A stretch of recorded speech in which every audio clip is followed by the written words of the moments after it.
أيها الحضور الكرام، نعمة عظيمة هذا الوطن الغالي الذي نعيش فيه. الله تبارك وتعالى ذكر مصر وقص علينا من قصص مصر وخيراتها وبركاتها في كتاب الله الكريم أكثر من 33 مرة. مصر أيها الحضور الكرام نعمة جليلة. قال الله تعالى في حق مصر على لسان يوسف عليه السلام: اجعلني على خزائن الأرض. والله تعالى سمى مصر خزائن الأرض. الله تعالى جمع خزائن الأرض كلها في مصرنا الحبيبة، حتى لا يخرج علينا اليوم قائل فيقول إننا مقبلون على مجاعة، إننا مقبلون على إفلاس، إننا مقبلون على كذا وكذا. لا والله أيها الحضور الكرام، فمصر محفوظة من قبل الله تبارك وتعالى. مصر بلدنا الحبيب قد تضعف قد تمرض، لكنها لا تموت أبدا، لكنها لا تموت أبدا. فمن منكم يرضى لمصر أن تموت؟ من منكم أيها الحضور الكرام يرضى لمصر الغالية أن تصبح في دين الأمم، أن تصبح في دين الأمم؟ كنت في مسجد النبي صلى الله عليه وسلم، كنت في مسجد رسول الله صلى الله عليه وسلم بعد صلاة الظهر، فقال لي أخ من المدينة المنورة: من أي البلاد أنت؟ فقلت له: من مصر. قال: بلد الطهران. فبكيت حينما سمعت ذلك الرجل من بلد رسول الله صلى الله عليه وسلم. قال لي: من بلد القرآن، فأنتم تدرسون القرآن في أكثر من 10 سنوات يا أهل مصر. مصر التي نورت العالم كله، مصر التي نور علماء العالم كله. فإنك إن نظرت اليوم إلى جامعة من جامعات العالم لا بد أنك تجد أن أساتذتها مصريون. إذا نظرت إلى فضاء العالم الإسلامي ستجدهم تعلموا على يد المسلمين.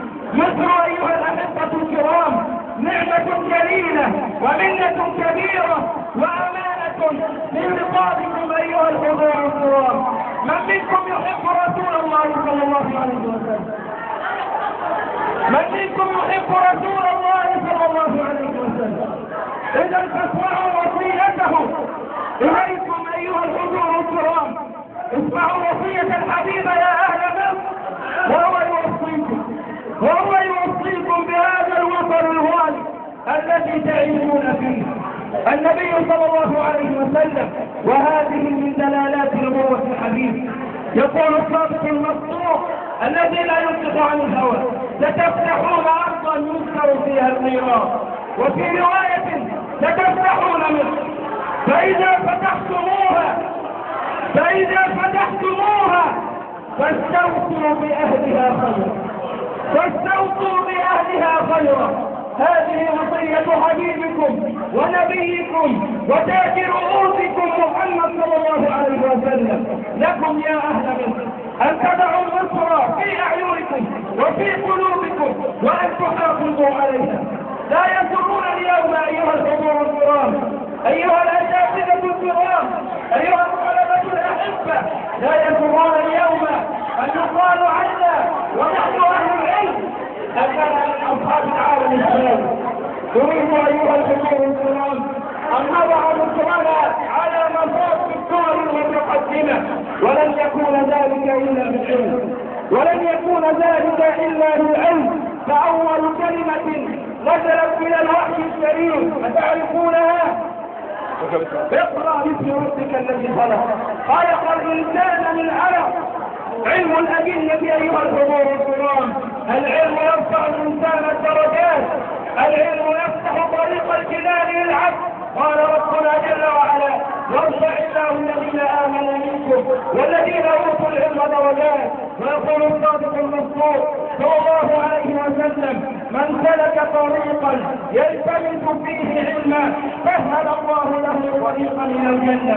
الحضور الكرام، جئنا اليكم اليوم اخوانكم في الجماعه الاسلاميه وحزب البناء والتنميه لنقدم تحيه اجلال وتقدير للساده المدرسين الكرام ثم لابنائنا الاحبه. جزاكم الله خيرا والسلام عليكم ورحمه الله وبركاته.